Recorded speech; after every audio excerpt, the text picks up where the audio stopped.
ਤੁਹਾਡਾ ਸਭ ਦਾ ਸਵਾਗਤ ਹੈ। ਮੈਂ ਹਾਂ ਮਦਨਦੀਪ, ਮੇਰੇ ਨਾਲ ਨੇ ਮੁਹੰਮਦ ਖਾਲਸਾ। ਮੁਹੰਮਦ ਖਾਲਸਾ ਪੰਜਾਬ ਯੂਨੀਵਰਸਿਟੀ ਦੇ ਵਿੱਚ ਅਧਿਆਪਕ ਨੇ ਔਰ ਵਿਦਿਆਰਥੀਆਂ ਨੂੰ ਪੋਲੀਟੀਕਲ ਸਾਇੰਸ ਪੜ੍ਹਾਉਂਦੇ ਨੇ। ਅੱਜ ਸਾਨੂੰ ਪੰਜਾਬ ਦੀ ਪੋਲਿਟਿਕਸ ਬਾਰੇ ਦੱਸਣਗੇ ਵੀ ਹੋ ਕੀ ਰਿਹਾ ਹੈ। ਇਸ ਕਰਕੇ ਕਿਉਂਕਿ ਪੰਜਾਬ ਦੇ ਵਿੱਚ ਇੱਕ ਅਜੀਬੋ ਗਰੀਬ ਜਿਹੜੀ ਰਾਜਨੀਤੀ ਮੈਂ ਦੇਖ ਰਿਹਾ ਹਾਂ। ਰਾਜਨੀਤੀ ਇਹ ਆ ਕਿ ਪੰਜਾਬ ਦੇ ਵਿੱਚ ਜਦੋਂ 92 MLA ਲੋਕਾਂ ਨੇ ਚੁਣ ਕੇ ਭੇਜਿਆ ਵਿਧਾਨ ਸਭਾ ਦੇ ਵਿੱਚ, ਵੱਡੇ ਬਹੁਮਤ ਦੇ ਨਾਲ ਆਮ ਆਦਮੀ ਪਾਰਟੀ ਦੀ ਸਰਕਾਰ ਬਣਾਈ ਹੈ। ਮੁੱਖ ਮੰਤਰੀ ਦੀ ਥਾਂ ਤੇ ਗਵਰਨਰ ਨੇ ਪੰਜਾਬ ਦੇ ਸਿਆਸੀ ਵਾਗਡੋਰ ਜਿਵੇਂ ਆਪਣੇ ਹੱਥ 'ਚ ਲੈ ਲਈ ਹੋਵੇ, ਉਹ ਪਿੰਡਾਂ ਦਾ ਦੌਰਾ ਕਰ ਰਿਹਾ, ਪਿੰਡਾਂ ਜਾ ਕੇ ਲੋਕਾਂ ਨੂੰ ਸੰਬੋਧਿਤ ਕਰ ਰਿਹਾ ਔਰ ਲੋਕਾਂ ਨੂੰ ਇਹ ਕਹਿ ਰਿਹਾ ਕਿ ਪੰਜਾਬ ਦੀਆਂ ਤੇ ਕੇਂਦਰ ਦੀਆਂ ਏਜੰਸੀਆਂ ਉਹ ਰਾਹ ਦਾ ਵੀ ਨਾਂ ਲੈਂਦੇ ਆ ਕਿ ਤਾਲਮੇਲ ਨਾ ਹੋਣ ਦੇ ਕਾਰਨ ਪੰਜਾਬ ਦੀ ਸੁਰੱਖਿਆ ਨੂੰ ਖਤਰਾ ਆ। ਇਹ ਬੜੀ ਅਜੀਬ ਗੱਲ ਹੈਗੀ ਹੈ ਕਿ ਉਹ ਸੰਵਿਧਾਨਕ ਤੌਰ ਤੇ ਜਾਂ ਅਸੀਂ ਇਹ ਕਹਿ ਲਈਏ ਕਿ ਕੀ ਉਹ ਇਸ ਤਰ੍ਹਾਂ ਪੰਜਾਬ ਦੇ ਵਿੱਚ ਮੁੱਖ ਮੰਤਰੀ ਦੀ ਥਾਂ ਤੇ ਇਸ ਤਰ੍ਹਾਂ ਦੇ ਦੌਰੇ ਕਰ ਸਕਦੇ ਆ ਬਿਨਾਂ ਕਿਸੇ ਕਾਰਨ, ਬਿਨਾਂ ਕਿਸੇ ਇਜਾਜ਼ਤ, ਬਿਨਾਂ ਕਿਸੇ ਵਿਸ਼ੇਸ਼ ਪ੍ਰੋਗਰਾਮ ਦੇ 23 ਜ਼ਿਲ੍ਹਿਆਂ ਦਾ ਦੌਰਾ ਕਰਨ ਦਾ ਭਾਵ ਕੀ ਹੈ ਔਰ ਕੇਂਦਰ ਦੀ ਸਰਕਾਰ ਦਾ ਪਿੰਡਾਂ ਦੇ ਵਿੱਚ ਜਾ ਕੇ ਪ੍ਰਚਾਰ ਕਰਨ ਦੇ ਅਰਥ ਕੀ ਹੈ। ਇਹਦੇ ਤੇ ਗੱਲ ਕਰਾਂਗੇ ਕਿਉਂਕਿ ਇਹਦੇ ਤੇ ਬਹੁਤ ਇਤਰਾਜ਼ ਉੱਠ ਰਹੇ ਨੇ। ਔਰ ਦੂਜੀ ਗੱਲ ਕਰਾਂਗੇ ਕਿ ਮੁੱਖ ਮੰਤਰੀ ਕੇਜਰੀਵਾਲ, ਦਿੱਲੀ ਦੇ ਮੁੱਖ ਮੰਤਰੀ ਕੇਜਰੀਵਾਲ ਆਮ ਆਦਮੀ ਪਾਰਟੀ ਦੇ ਕਨਵੀਨਰ ਨੇ ਔਰ ਉਹ ਪੰਜਾਬ ਦੇ ਅਧਿਕਾਰੀਆਂ ਨਾਲ ਮੀਟਿੰਗ ਕਰ ਰਹੇ। ਇਹਨੂੰ ਲੈ ਕੇ ਬਹੁਤ ਸਾਰੀ ਆਲੋਚਨਾ ਹੋ ਰਹੀ, ਉਹਨਾਂ ਦੀ ਬਹੁਤ ਸਾਰੇ ਕਿੰਤੂ ਪ੍ਰੰਤੂ ਹੋ ਰਿਹਾ। ਇੱਥੋਂ ਤੱਕ ਕਿ ਪੰਜਾਬ ਦੇ ਮੁੱਖ ਮੰਤਰੀ ਵੀ ਅੱਜ ਜਾ ਕੇ ਉਹਨਾਂ ਦੇ ਨਿਵਾਸ ਸਥਾਨ ਤੇ, ਵਿੱਤ ਮੰਤਰੀ ਵੀ ਦੱਸਦੇ ਉਹਨਾਂ ਦੇ ਨਾਲ ਸੀਗੇ, ਉੱਥੇ ਜਾ ਕੇ ਇਹ ਦੱਸਿਆ ਜਾ ਰਿਹਾ ਕਿ ਪੰਜਾਬ ਦੇ ਬਾਰੇ ਪਲੈਨਿੰਗ ਹੋ ਰਹੀ ਕਿ ਪੰਜਾਬ 'ਚ ਕਰਨਾ ਕੀ ਹੈ। ਕਿ ਮੁੱਖ ਮੰਤਰੀ ਇਸ ਯੋਗ ਨਹੀਂ ਹੈਗੇ, ਭਗਵੰਤ ਮਾਨ ਹੋਣੀ ਇਸ ਯੋਗ ਨਹੀਂ ਹੈਗੇ ਕਿ ਉਹ ਖੁਦ ਪੰਜਾਬ ਦੇ ਵਿੱਚ ਅਧਿਕਾਰੀਆਂ ਨਾਲ ਬੈਠ ਕੇ ਫੈਸਲੇ ਲੈ ਸਕਣ। ਇਹਦੇ ਤੇ ਇਤਰਾਜ਼ ਹੋ ਰਿਹਾ ਔਰ ਇਸ ਤਰ੍ਹਾਂ ਦੀਆਂ ਗੱਲਾਂ ਹੋ ਰਹੀਆਂ। ਇਹਨਾਂ ਚੀਜ਼ਾਂ ਨੂੰ ਗੈਰ ਸੰਵਿਧਾਨਕ ਦੱਸਿਆ ਜਾ ਰਿਹਾ ਵਿਰੋਧੀ ਧਿਰਾਂ ਵੱਲੋਂ। ਅਸੀਂ ਸਮਝਣ ਦਾ ਯਤਨ ਕਰਾਂਗੇ ਮੁਹੰਮਦ ਖਾਲਸਾ ਤੋਂ ਕਿ ਕੀ ਵਾਕਿਆ ਗੈਰ ਕਾਨੂੰਨੀ ਕੰਮ ਹੈਗੇ ਆ, ਚਾਹੇ ਕੇਜਰੀਵਾਲ ਹੋਣੀ ਕਰ ਰਹੇ ਹੋਣ, ਚਾਹੇ ਗਵਰਨਰ ਕਰ ਰਹੇ ਹੋਣ। ਸਭ ਤੋਂ ਪਹਿਲਾਂ ਪ੍ਰਸਭ ਗੱਲ ਕਰਾਂਗੇ ਅਸੀਂ ਰਾਜਪਾਲ ਦੀ। ਰਾਜਪਾਲ ਦੇ ਜਿਹੜੇ ਇਹ ਦੌਰੇ ਆ, ਤੁਸੀਂ ਇਹਨਾਂ ਦੌਰਿਆਂ ਤੋਂ ਕੀ ਸਮਝਦੇ ਹੋ? ਇਹ ਦੌਰੇ ਜਾਇਜ਼ ਨੇ? ਦੇਖੋ ਇਦਾਂ ਹੈਗਾ ਮਦਨਦੀਪ ਜੀ, ਜਿੱਥੇ ਤੱਕ ਗਵਰਨਰ ਦਾ ਸਵਾਲ ਹੈ, ਗਵਰਨਰ ਦੀ ਜਿਹੜੀ ਪੋਜੀਸ਼ਨ ਹੈ, ਸਾਡੇ ਹੀ ਜਿਹੜੀ ਪਾਰਲੀਮੈਂਟਰੀ ਸਿਸਟਮ ਹੈ ਉਹਦੇ ਵਿੱਚ ਉਹਦੀ ਇੱਕ ਆਰਨਾਮੈਂਟਲ ਪੋਜੀਸ਼ਨ ਹੈ ਜਾਂ ਇਹ ਸਮਝੋ ਕਿ ਸੰਵਿਧਾਨਕ ਪੋਜੀਸ਼ਨ ਹੈ। ਔਰ ਇਹ ਸਰਕਾਰ ਦਾ ਮੁਖੀ ਜਿਹੜਾ ਹੁੰਦਾ ਚੀਫ ਮਿਨਿਸਟਰ ਹੁੰਦਾ ਹੈ, ਨਾ ਕਿ ਗਵਰਨਰ ਹੁੰਦਾ ਹੈ। ਗਵਰਨਰ ਜਿਹੜਾ ਹੈਗਾ ਉਹ ਜਿਸ ਤਰੀਕੇ ਦੇ ਨਾਲ ਕੇਂਦਰ ਦੇ ਵਿੱਚ ਰਾਸ਼ਟਰਪਤੀ ਸੰਵਿਧਾਨਕ ਮੁਖੀ ਹੈ ਤੇ ਸਰਕਾਰ ਦਾ ਮੁਖੀ ਪ੍ਰਧਾਨ ਮੰਤਰੀ ਹੈ। ਔਰ ਪ੍ਰਧਾਨ ਅਗਰ ਗਵਰਨਰ ਨੇ ਇੰਡੀਆ ਦੇ ਵਿੱਚ ਕਿਤੇ ਵੀ ਜਾਣਾ ਹੋਵੇ, ਉਹਦੇ ਦੌਰਿਆਂ ਦੀ ਕਲੀਅਰੈਂਸ ਜਿਹੜੀ ਹੈਗੀ ਹੈ ਉਹ ਸਾਰੀ ਹੋਮ ਮਿਨਿਸਟਰੀ ਤੋਂ ਹੁੰਦੀ ਹੈ। ਇਹ ਨਹੀਂ ਹੈ ਕਿ ਗਵਰਨਰ ਜਿੱਥੇ ਮਰਜ਼ੀ ਜਦ ਮਰਜ਼ੀ ਰਾਸ਼ਟਰਪਤੀ ਜਿੱਥੇ ਮਰਜ਼ੀ ਜਦ ਮਰਜ਼ੀ ਚਲਾ ਜਾਵੇ, ਕਿਉਂਕਿ ਰਾਸ਼ਟਰਪਤੀ ਦੇ ਦੌਰਿਆਂ ਦਾ ਇੱਕ ਪ੍ਰੋਟੋਕੋਲ ਹੁੰਦਾ ਔਰ ਉਸ ਪ੍ਰੋਟੋਕੋਲ ਨੂੰ ਰੱਖਦੇ ਹੋਏ ਇੱਕ ਸੰਵਿਧਾਨਕ ਮੁਖੀ ਦਾ ਹੈ ਤਾਂ ਉਹਦੇ ਮੁਤਾਬਕ ਕਲੀਅਰੈਂਸ ਹੁੰਦੀ ਹੈ। ਈਵਨ ਜੇ ਵਿਦੇਸ਼ ਦੇ ਵਿੱਚ ਵੀ ਜਾਣਾ ਹੋਵੇ ਰਾਸ਼ਟਰਪਤੀ ਨੇ, ਉਹਦੀ ਵੀ ਕਲੀਅਰੈਂਸ ਜਿਹੜੀ ਹੈਗੀ ਹੈ ਹੋਮ ਮਿਨਿਸਟਰੀ ਤੋਂ ਜਾਂ ਪ੍ਰਾਈਮ ਮਿਨਿਸਟਰ ਤੋਂ ਹੁੰਦੀ ਹੈ। ਇਸੇ ਤਰੀਕੇ ਦੇ ਨਾਲ ਇਹ ਐਕਸਪੈਕਟ ਕੀਤਾ ਜਾਂਦਾ ਹੈ ਕਿ ਸਟੇਟ ਦੇ ਵਿੱਚ ਜਿਹੜਾ ਗਵਰਨਰ ਹੈ ਉਹ ਸੰਵਿਧਾਨਕ ਮੁਖੀ ਹੈ ਔਰ ਸਰਕਾਰ ਜਿਹੜੀ ਹੈਗੀ ਹੈ ਉਹ ਚੀਫ ਮਿਨਿਸਟਰ ਨੇ ਚਲਾਉਣੀ ਹੈ। ਚੀਫ ਮਿਨਿਸਟਰ ਜਿਹੜਾ ਹੈਗਾ ਉਹਨੇ ਲੋਕਾਂ ਦੇ ਵਿੱਚ ਵਿਚਰਿਆ ਹੋਇਆ, ਲੋਕਾਂ ਤੋਂ ਉਹਨੇ ਵੋਟਾਂ ਲੈਤੀਆਂ, ਲੋਕਾਂ ਦੇ ਨਾਲ ਵਾਅਦੇ ਕੀਤੇ ਹੈ, ਲੋਕਾਂ ਦੀ ਅਪੇਕਸ਼ਾ ਜਿਹੜੀ ਹੈਗੀ ਹੈ ਉਹਦੇ ਮੁਤਾਬਕ ਜਾਂ ਐਸਪੀਰੇਸ਼ਨਸ ਹੈ ਉਹਨੂੰ ਪੂਰੀਆਂ ਕਰਨੀਆਂ।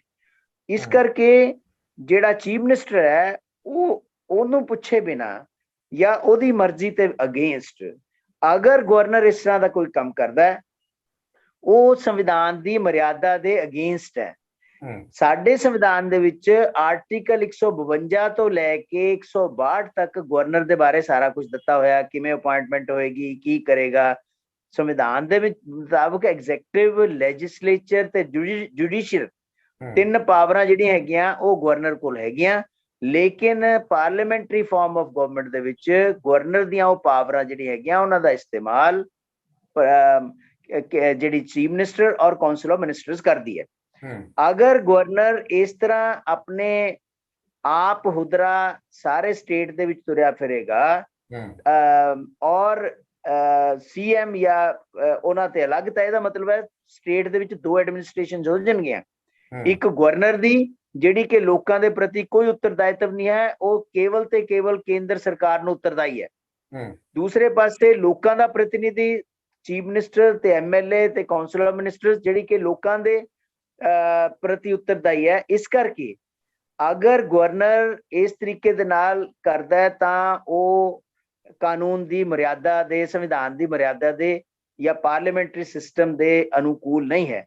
ਲੇਕਿਨ ਆਪਾਂ ਮਦਨਦੀਪ ਜੀ ਇਹ ਦੇਖਦੇ ਹਾਂ ਕਿ ਪਿਛਲੇ ਕੁਝ ਸਾਲਾਂ ਤੋਂ ਆਪਾਂ ਰੀਸੈਂਟਲੀ ਦੇਖਦੇ ਹਾਂ ਕੇਰਲਾ ਦਾ ਗਵਰਨਰ ਹੋਵੇ ਚਾਹੇ ਵੈਸਟ ਬੰਗਾਲ ਦਾ ਗਵਰਨਰ ਹੋਵੇ, ਜਿੱਥੇ ਜਿੱਥੇ ਵੀ ਆਪੋਜੀਸ਼ਨ ਦੀਆਂ ਸਰਕਾਰਾਂ ਹੈਗੀਆਂ, ਨੌਨ ਬੀਜੇਪੀ ਗਵਰਨਮੈਂਟਸ ਹੈਗੀਆਂ, ਉੱਥੇ ਗਵਰਨਰ ਜ਼ਿਆਦਾ ਐਕਟਿਵ ਰੋਲ ਪਲੇ ਕਰ ਰਹੇ ਹੈ। ਔਰ ਉਹ ਜਿਹੜਾ ਐਕਟਿਵ ਰੋਲ ਹੈ ਉਹ ਆਪਣੇ ਆਪ ਪਲੇ ਨਹੀਂ ਕਰ ਸਕਦੇ, ਉਹ ਜਿਹੜਾ ਹੈਗਾ ਹੋਮ ਮਿਨਿਸਟਰੀ ਦੇ ਕਹਿਣ ਤੇ ਜਾਂ ਕੇਂਦਰ ਸਰਕਾਰ ਦੇ ਇਸ਼ਾਰੇ ਤੇ ਹੀ ਹੋ ਸਕਦਾ ਹੈ।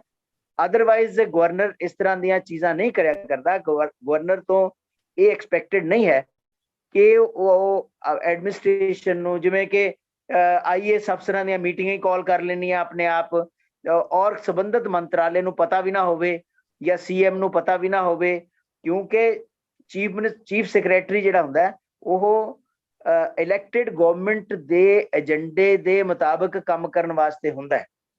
ਇਸ ਕਰਕੇ ਅਗਰ ਚੀਫ ਸੈਕਟਰੀ ਜਾਂ ਹੋਰ ਜਿਹੜੇ ਸੀਨੀਅਰ ਆਫੀਸਰਸ ਹੈ ਉਹ ਕੱਲ ਨੂੰ ਉਧਰ ਗਵਰਨਰ ਕਹੇ ਮੈਂ ਤੁਹਾਡੀ ਮੀਟਿੰਗ ਕਰਨੀ ਹੈ, ਉਧਰ ਸੀਐਮ ਕਹੇ ਮੈਨੇ ਮੀਟਿੰਗ ਕਰਨੀ ਹੈ, ਤਾਂ ਇਹ ਬਿਊਰੋਕਰੇਟਸ ਕਿੱਥੇ ਜਾਣਗੇ? ਇਹ ਚੀਜ਼ਾਂ ਨੂੰ ਅਗਰ ਆਪਾਂ ਦੇਖੀਏ ਤਾਂ ਪ੍ਰੈਕਟੀਕਲੀ ਐਡਮਿਨਿਸਟ੍ਰੇਸ਼ਨ ਨੂੰ ਬਹੁਤ ਵੱਡਾ ਧੱਕਾ ਲੱਗੇਗਾ ਅਗਰ ਗਵਰਨਰ ਇਸ ਤਰ੍ਹਾਂ ਦੀਆਂ ਗੱਲਾਂ ਕਰਨਗੇ। ਦੂਸਰੀ ਚੀਜ਼ ਜਿਹੜੀ ਤੁਸੀਂ ਕੀਤੀ ਹੈ ਏਜੰਸੀਜ਼ ਦੀ ਗੱਲ, ਗਵਰਨਰ ਏਜੰਸੀਜ਼ ਦੀ ਅਗਰ ਕੋਈ ਗੱਲ ਕਰਨੀ ਹੈ, ਚਾਹੇ ਰॉ ਦੀ ਗੱਲ ਕਰਨੀ ਹੈ, ਚਾਹੇ ਉਹ BSF ਦੀ ਗੱਲ ਕਰਨੀ ਹੈ ਜਾਂ CRPF ਦੀ ਗੱਲ ਕਰਨੀ ਹੈ ਜਾਂ ਸਟੇਟ ਪੁਲਿਸ ਦੀ ਗੱਲ ਕਰਨੀ ਹੈ, ਇਹ ਜਿਹੜਾ ਹੈਗਾ ਇਹ ਡਾਇਰੈਕਟ ਰਿਲੇਸ਼ਨਸ਼ਿਪ ਹੁੰਦੀ ਹੈ ਇੰਡੀਆ ਦੀ ਹੋਮ ਮਿਨਿਸਟਰੀ ਦੇ ਵਿੱਚ ਤੇ ਸੀਐਮ ਆਫਿਸ ਜਾਂ ਸਟੇਟ ਦੀ ਹੋਮ ਮਿਨਿਸਟਰੀ ਦੇ ਨਾਲ। ਉਹ through chief secretary, through home secretary ਇਹ ਸਾਰਾ ਕੁਝ ਹੁੰਦਾ ਹੈ। ਉਹਦੇ ਵਿੱਚ ਗਵਰਨਰ ਦਾ ਕੋਈ ਲੈਣਾ ਦੇਣਾ ਨਹੀਂ ਹੈ।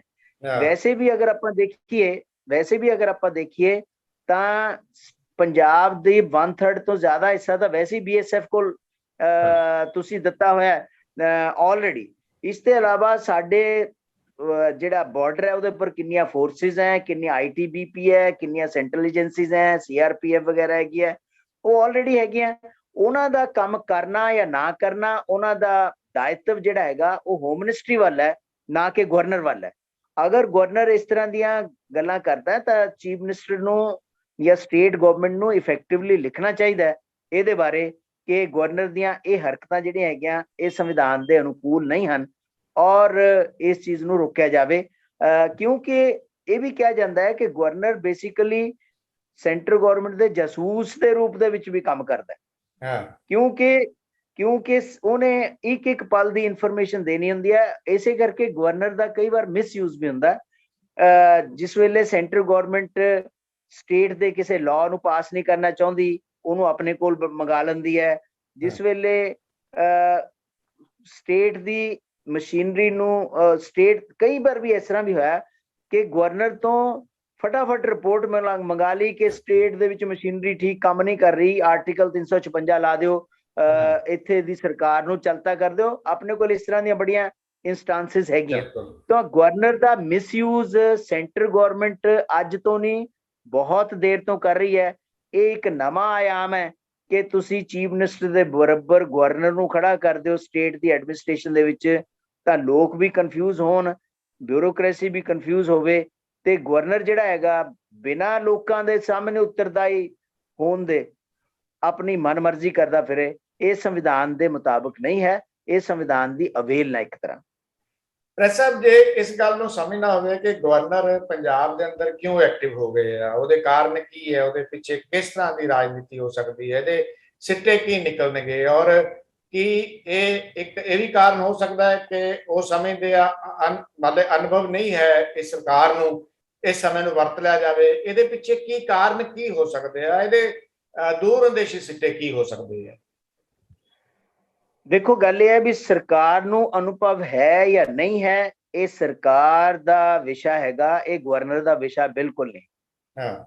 ਗਵਰਨਰ ਨੇ ਤਾਂ ਇਹ ਦੇਖਣਾ ਹੈ ਵੀ ਪਾਰਲੀਮੈਂਟ ਅਸੈਂਬਲੀ ਦੇ ਵਿੱਚੋਂ ਜਿਹੜੇ ਕਾਨੂੰਨ ਪਾਸ ਹੋ ਕੇ ਆਉਂਦੇ ਆ, ਜਿਹੜੇ ਮਤੇ ਹੁੰਦੇ ਆ, ਉਹਨਾਂ ਮਤਿਆਂ ਨੂੰ ਅਪਰੂਵਲ ਦੇਣੀ ਹੈ ਤਾਂ ਕਿ ਉਹਨਾਂ ਨੂੰ ਸਟੇਟ ਦਾ ਲਾਅ ਜਿਹੜਾ ਹੈਗਾ ਡਿਕਲੇਅਰ ਕੀਤਾ ਜਾਵੇ। ਦੂਸਰੇ ਪਾਸੇ ਜਿਹੜੀਆਂ ਵੀ ਸਟੇਟ ਦੇ ਵਿੱਚੋਂ ਡਿਸੀਜਨ ਮੇਕਿੰਗ ਹੋ ਕੇ ਫਾਈਲਾਂ ਆਉਂਦੀਆਂ ਉਹਨਾਂ ਨੂੰ ਕਲੀਅਰ ਕਰਨਾ ਹੈ।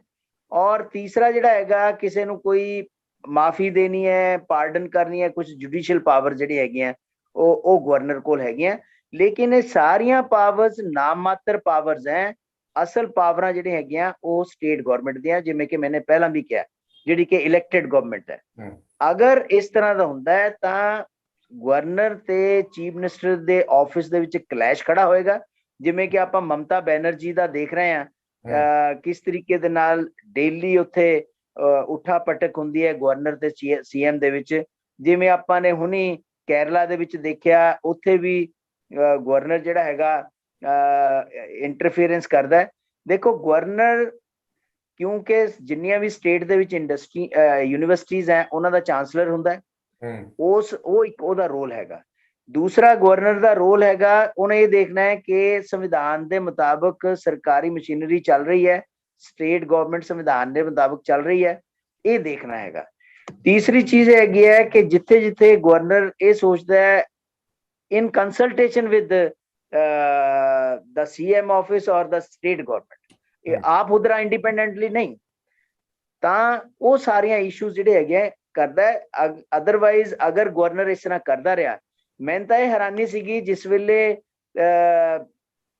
ਸਟੇਟ ਦੇ ਸਿਕਿਉਰਿਟੀ ਇਸ਼ੂਜ਼ ਦੇ ਉੱਪਰ ਗਵਰਨਰ ਤੇ ਸੀਐਮ ਇਕੱਠੇ ਤੁਰੇ ਫਿਰਦੇ ਸੀਗੇ, ਤੇ ਮੈਨੂੰ ਤਾਂ ਬੜਾ ਹੈਰਾਨੀ ਹੋਈ ਉਸ ਦਿਨ ਕਿ ਇਹ ਸੀਐਮ ਨੂੰ ਕੀ ਹੋ ਗਿਆ ਵੀ ਸੀਐਮ ਦਾ ਆਪਣਾ ਇੱਕ ਇੰਡੀਪੈਂਡੈਂਟ ਰੁਤਬਾ ਹੈ, ਉਹ ਗਵਰਨਰ ਦਾ ਪਿਛਲਗੂ ਹੋ ਕੇ ਥੋੜੀ ਤਰ੍ਹਾਂ ਫਿਰੂਗਾ।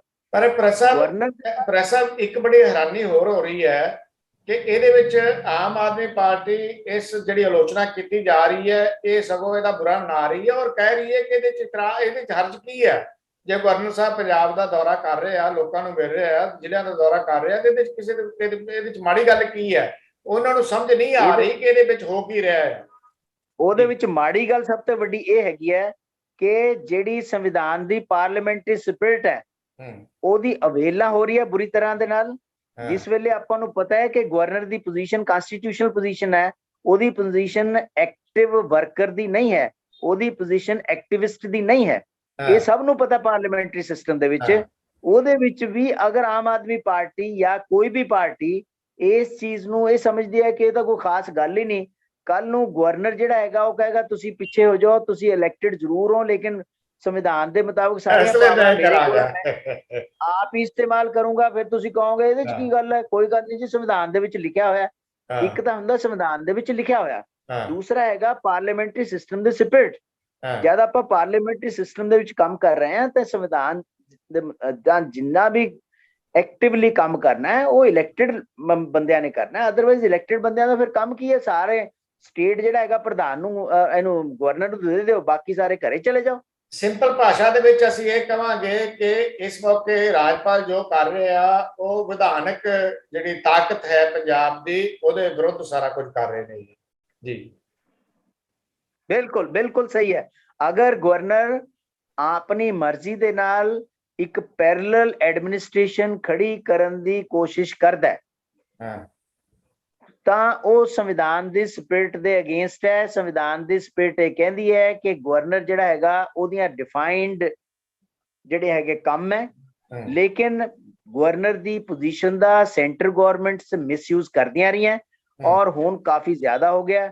ਗਵਰਨਰਾਂ ਵੱਲੋਂ ਇਲੈਕਟਿਡ ਗਵਰਨਮੈਂਟਸ ਦੇ ਡੇ ਟੂ ਡੇ ਕੰਮਾਂ ਦੇ ਵਿੱਚ ਇੰਟਰਫੇਅਰ ਕਰਨਾ ਸੰਵਿਧਾਨ ਦੀ ਮਰਿਆਦਾ ਦੇ ਬਿਲਕੁਲ ਅਗੇਂਸਟ ਹੈ, ਪਾਰਲੀਮੈਂਟਰੀ ਸਿਸਟਮ ਦੇ ਬਿਲਕੁਲ ਅਗੇਂਸਟ ਹੈ। ਬਿਲਕੁਲ। ਦੂਜਾ ਜਿਹੜਾ ਮਾਮਲਾ ਇੱਕ ਹੋਰ ਜਿਹੜਾ ਭਖਿਆ ਹੋਇਆ ਹੈ ਪ੍ਰੈਸ ਸਾਹਿਬ, ਜੇ ਅਸੀਂ ਇਹਦੇ ਤੇ ਗੱਲ ਕਰਨੀ ਹੋਵੇ ਤਾਂ ਅਸੀਂ ਕੀ ਕਹਿ ਸਕਦੇ ਹਾਂ ਕਿ ਅਰਵਿੰਦ ਕੇਜਰੀਵਾਲ ਹੁਣੇ ਵੀ ਪੰਜਾਬ ਦੇ, ਇਹ ਕਿਹਾ ਜਾ ਰਿਹਾ ਸਾਡੇ ਵੱਲੋਂ ਨਹੀਂ, ਵਿਰੋਧੀ ਧਿਰਾਂ ਕਹਿ ਰਹੀਆਂ ਕਿ ਉਹ ਸਿੱਧਾ ਪੰਜਾਬ ਦੀ ਜਿਹੜੀ ਸਰਕਾਰ ਦੇ ਜਿਹੜੇ ਕਾਰਜ ਹੈਗੇ ਆ ਉਹਦੇ ਸਿੱਧਾ ਦਖਲ ਦੇ ਰਹੇ ਆ ਅਰਵਿੰਦ ਕੇਜਰੀਵਾਲ। ਉਹ ਇੱਥੋਂ ਦੇ ਅਧਿਕਾਰੀਆਂ ਦੀ ਮੀਟਿੰਗ ਲੈ ਰਹੇ ਆ ਔਰ ਮੁੱਖ ਮੰਤਰੀ ਨੂੰ ਵੀ ਦਿੱਲੀ ਵਿੱਚ ਬੁਲਾ ਕੇ ਹੁਕਮ ਜਾਰੀ ਕੀਤੇ ਜਾ ਰਹੇ ਆ ਕਿ ਤੁਸੀਂ ਕੀ ਕਰਨਾ, ਕਿਵੇਂ ਕਰਨਾ ਆ। ਇਹਦੇ ਤੇ ਇਤਰਾਜ਼ ਆ, ਕੀ ਇਹ ਇਤਰਾਜ਼ ਸਹੀ ਉਠਾਏ ਜਾ ਰਹੇ ਆ? ਮਦਨਦੀਪ ਜੀ ਦੇਖੋ,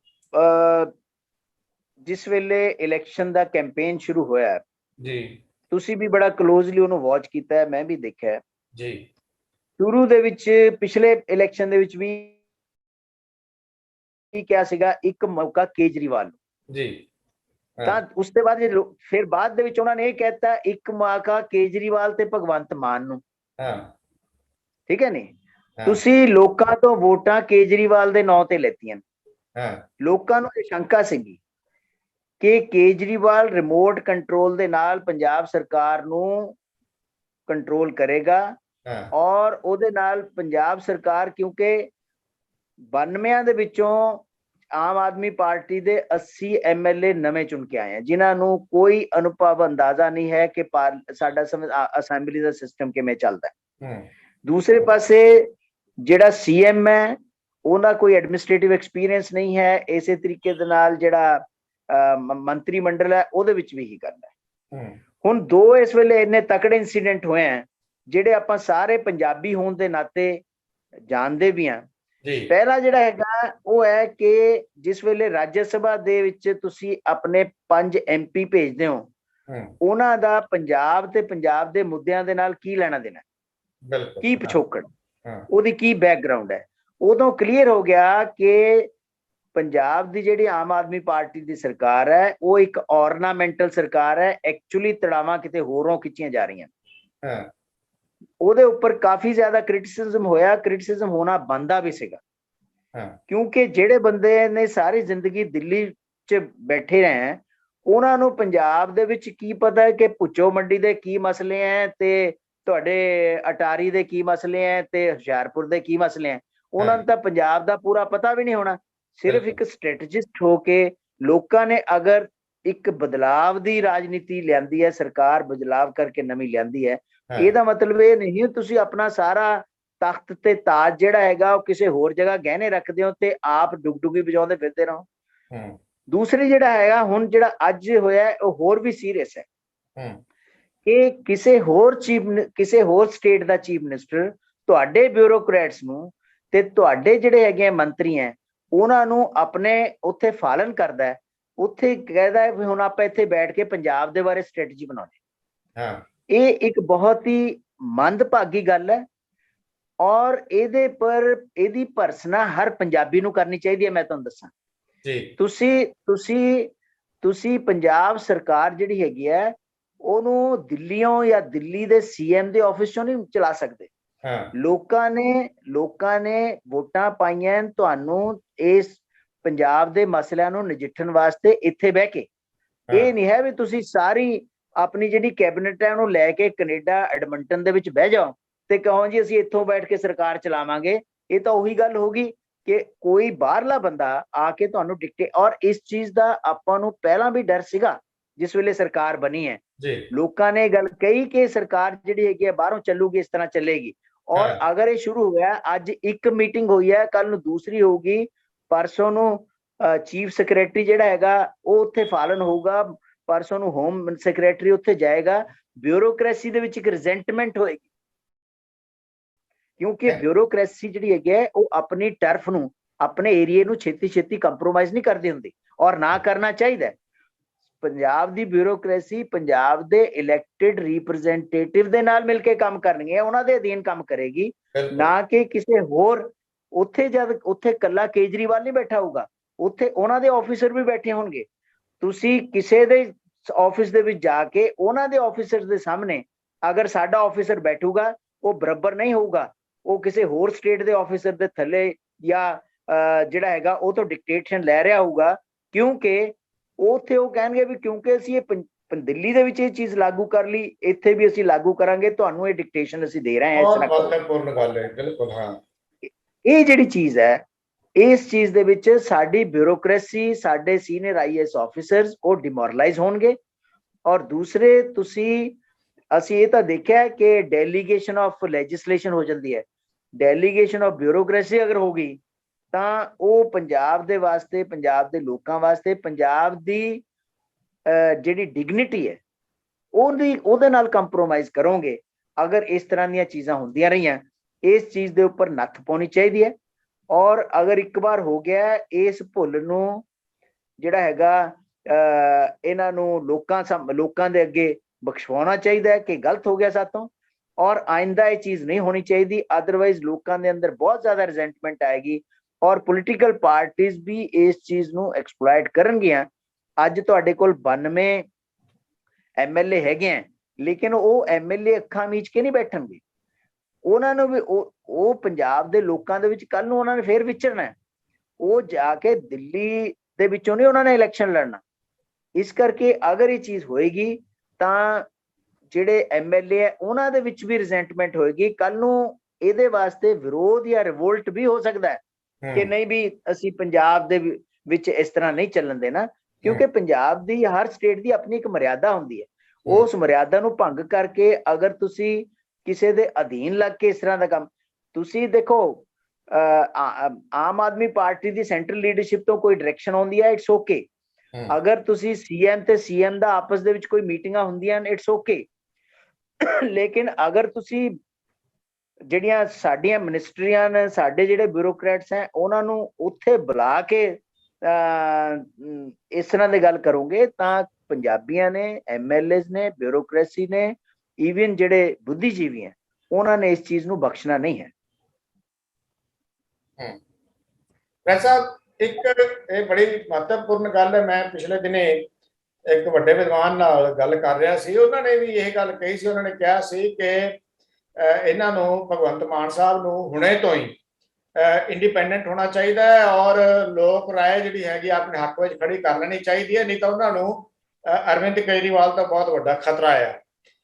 ਤੁਸੀਂ ਕੀ ਸਮਝਦੇ ਹੋ? ਥੋੜੇ ਜਿਹੇ ਸ਼ਬਦਾਂ ਦੇ ਵਿੱਚ ਅਸੀਂ ਕਾਫੀ ਗੱਲਾਂ ਕਰ ਲਈਆਂ ਹੈ, ਪਰ ਮੈਂ ਇਹ ਜਾਣਨਾ ਚਾਹਾਂਗਾ ਕਿ ਭਗਵੰਤ ਮਾਨ ਹੋਣਾ ਨੂੰ ਇਹ ਸਾਰੇ ਜਿਹੜੇ ਮਾਮਲੇ ਆ, ਚਾਹੇ ਉਹ ਗਵਰਨਰ ਜਿਵੇਂ ਐਕਟਿਵ ਹੋ ਗਏ ਆ, ਇਹਦਾ ਮਤਲਬ ਹੈ ਕਿ ਅਮਿਤ ਸ਼ਾਹ ਐਕਟਿਵ ਹੈਗੇ ਆ ਪੰਜਾਬ ਦੇ ਵਿੱਚ, ਅਸੀਂ ਇਹ ਕਹਾਂਗੇ।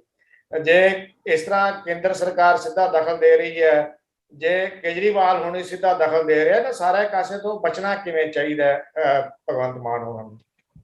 ਦੇਖੋ, ਦੋ ਚੀਜ਼ਾਂ ਤੁਸੀਂ ਫਲੈਗ ਆਊਟ ਕੀਤੀਆਂ। ਪਹਿਲੀ ਤਾਂ ਚੀਜ਼ ਹੈਗੀ ਹੈ ਕਿ ਭਗਵੰਤ ਮਾਨ ਨੂੰ ਸਟੇਟ ਦੇ ਉੱਪਰ ਕੰਸੈਂਟਰੇਟ ਕਰਨਾ ਚਾਹੀਦਾ ਹੈ।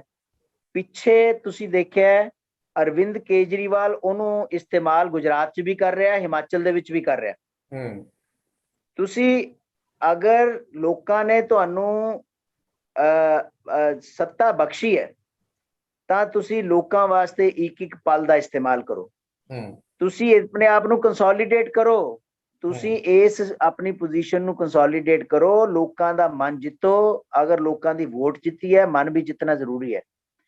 ਲੇਕਿਨ ਅਗਰ ਤੁਸੀਂ ਪੂਰੇ ਇੰਡੀਆ ਦੇ ਵਿੱਚ ਜਿਹਨੂੰ ਕਹਿੰਦੇ ਪੂਰੇ ਇੰਡੀਆ ਦੇ ਵਿੱਚ ਅਗਰ ਤੁਸੀਂ ਫਿਰੋਗੇ ਚੱਲੇ, ਤੇ ਇੱਥੇ ਦੀ ਬਿਊਰੋਕ੍ਰੇਸੀ ਜਿਹੜੀ ਹੈਗੀ ਆ ਉਹ ਡਿਕਟੇਸ਼ਨ ਲੈਂਦੀ ਫਿਰੂਗੀ ਦਿੱਲੀੋਂ, ਤਾਂ ਇਹਦੇ ਨਾਲੋਂ ਵੱਡਾ ਮਜ਼ਾਕ ਵਾਲੀ ਗੱਲ ਜਿਹੜੀ ਹੈਗੀ ਆ ਉਹ ਨਹੀਂ ਹੋਊਗੀ। ਇਸ ਚੀਜ਼ ਨੂੰ ਅਵੋਇਡ ਕਰਨਾ ਚਾਹੀਦਾ ਹੈ। ਅੱਜ ਤੋਂ ਹੀ ਅਵੋਇਡ ਕਰਨਗੇ ਅੱਛਾ ਹੈ, ਅਦਰਵਾਈਜ਼ ਇਹ ਮਾਮਲਾ ਅੱਗੇ ਵੱਧਦਾ ਚਲਾ ਜਾਣਾ ਹੈ। ਤਾਂ ਉਹਦੇ ਵਿੱਚ ਪੰਜਾਬ ਦੀ ਸਰਕਾਰ ਜਿਹੜੀ ਹੈਗੀ ਹੈ ਉਹ ਇੱਕ ਤਰ੍ਹਾਂ ਸਬਆਰਡੀਨੇਟ ਸਰਕਾਰ ਦੇ ਰੂਪ ਦੇ ਵਿੱਚ ਕੰਮ ਕਰੇਗੀ ਦਿੱਲੀ ਦੀ ਜਾਂ ਕੇਜਰੀਵਾਲ ਦੇ। ਇਸ ਚੀਜ਼ ਨੂੰ ਧਿਆਨ ਰੱਖਣਾ ਚਾਹੀਦਾ ਹੈ। ਦੂਸਰੀ ਤੁਸੀਂ ਜਿਹੜੀ ਬੜੀ ਇੰਪੋਰਟੈਂਟ ਗੱਲ ਕੀਤੀ ਹੈ ਕਿ ਜਿਹੜਾ ਪੰਜਾਬ ਹੈ, ਪੰਜਾਬ ਦੇ ਵਿੱਚ ਅਗਰ ਗਵਰਨਰ ਇਸ ਤਰ੍ਹਾਂ ਐਕਟਿਵ ਹੈ ਤਾਂ ਸਮਝੋ ਅਮਿਤ ਸ਼ਾਹ ਹੀ ਐਕਟਿਵ ਹੈ, ਕਿਉਂਕਿ ਹੋਮ ਮਿਨਿਸਟਰੀ ਦੇ ਅੰਡਰ ਹੀ ਗਵਰਨਰ ਕੰਮ ਕਰਦਾ ਹੈ। ਇਹਦੇ 'ਚ ਕੋਈ ਦੋ ਰਾਏ ਨਹੀਂ ਹਨ। ਸੈਂਟਰ ਗਵਰਨਮੈਂਟ ਜਾਂ ਗਵਰਨਰ ਅਗਰ ਇਹ ਸੋਚੇ ਕਿ ਜਿਹੜੀ ਪੰਜਾਬ ਦੀ ਸਰਕਾਰ ਹੈ ਉਹ ਇਨਐਕਸਪੀਰੀਅੰਸਡ ਹੈ, ਇਸ ਕਰਕੇ ਉਹਨਾਂ ਨੂੰ ਆਪਾਂ ਦੱਬ ਲਈਏ ਔਰ ਆਪਣੇ ਮੁਤਾਬਕ ਚਲਾਈਏ, ਉਧਰੋਂ ਕੇਜਰੀਵਾਲ ਕਹੇ ਆਪਣੇ ਮੁਤਾਬਕ ਚਲਾਈਏ, ਤਾਂ ਫਿਰ ਤਾਂ ਸਰਕਾਰ ਚੱਲ ਪਈ। ਤੁਹਾਨੂੰ ਪਤਾ ਹੈ ਪੰਜਾਬ ਦੀ ਸਰਕਾਰ ਦੇ ਮਾਰੇ ਚੈਲੰਜਸ ਕਿੰਨੇ ਜ਼ਬਰਦਸਤ ਹੈ। ਮਨਸ਼ਾ ਕੀ ਹੈ? ਮਨਸ਼ਾ ਕੀ ਹੈ? ਦੇਖੋ, ਪੰਜਾਬ ਦੇ ਵਿੱਚ ਅਗਰ ਤੁਸੀਂ ਉਹ ਨਹੀਂ ਜਿੱਤ ਸਕੇ ਤਾਂ ਤੁਸੀਂ ਖੱਬਿਓਂ ਸੱਚੋਂ ਕੰਨ ਮਰੋੜਨ ਦੀ ਕੋਸ਼ਿਸ਼ ਕਰ ਰਹੇ ਹੋ ਗਵਰਨਰਾਂ ਦੇ ਥਰੂ, ਗਵਰਨਰਾਂ ਨੂੰ ਇਸਤੇਮਾਲ ਕਰਕੇ। ਇਹ ਠੀਕ ਨਹੀਂ ਹੈ। ਪੰਜਾਬ ਸਟੇਟ ਹੈ ਇਹ, ਪੰਜਾਬ ਦੇ ਲੋਕ ਜਿਹੜੇ ਹੈਗੇ ਆ ਅਣਖੀ ਹੈ ਔਰ ਪੰਜਾਬ ਦੀਆਂ ਪੋਲੀਟੀਕਲ ਪਾਰਟੀਆਂ ਵੀ ਇਸ ਚੀਜ਼ ਨੂੰ ਬਰਦਾਸ਼ਤ ਨਹੀਂ ਕਰਨਗੀਆਂ, ਨਾ ਕਰਨਾ ਚਾਹੀਦਾ ਅਸੂਲਨ। ਕਿਉਂਕਿ ਦੇਖੋ, ਆਪਾਂ ਨੂੰ ਇਹ ਪਤਾ ਹੈ ਕਿ ਪਿਛਲੇ 5-7 ਸਾਲਾਂ ਦੇ ਵਿੱਚ ਜਿੰਨੀ ਪਾਵਰ ਦੀ ਸੈਂਟਰਲਾਈਜੇਸ਼ਨ ਹੋਈ ਹੈ, ਜਿੰਨਾ ਜ਼ਿਆਦਾ ਸੰਘੀ ਢਾਂਚੇ ਨੂੰ ਢਾਹ ਲੱਗੀ ਹੈ, ਉਹ ਆਪਾਂ ਸਾਰੇ ਜਾਣਦੇ ਹਾਂ। ਖਾਸ ਤੌਰ ਪਰ ਡੀਮੋਨੇਟਾਈਜੇਸ਼ਨ ਦਾ ਮਸਲਾ ਲੈ ਲਓ, ਬਿਨਾਂ ਸਟੇਟਾਂ ਨੂੰ ਪੁੱਛੇ ਸਾਰਾ ਕੁਝ ਕਰਦੇ ਰਹੇ ਤੁਸੀਂ। ਪਿਛਲੇ 2 ਸਾਲ ਦੇ ਵਿੱਚ ਜਿਹੜਾ ਪੈਂਡੈਮਿਕ ਹੋਇਆ, ਉਹਦੇ ਵਿੱਚ ਤੁਸੀਂ ਡਿਜ਼ਾਸਟਰ ਮੈਨੇਜਮੈਂਟ ਐਕਟ ਦਾ ਸਹਾਰਾ ਲੈ ਕੇ ਅੰਨ੍ਹੇਵਾਹ ਜੋ ਚਾਹਿਆ ਲਾਗੂ ਕੀਤਾ, ਸਟੇਟਾਂ ਨੂੰ ਪੁੱਛਿਆ ਹੀ ਨਹੀਂ, ਸਟੇਟਾਂ ਨੂੰ ਮਿਊਨਿਸਪੈਲਿਟੀਆਂ ਬਣਾ ਕੇ ਰੱਖਤਾ।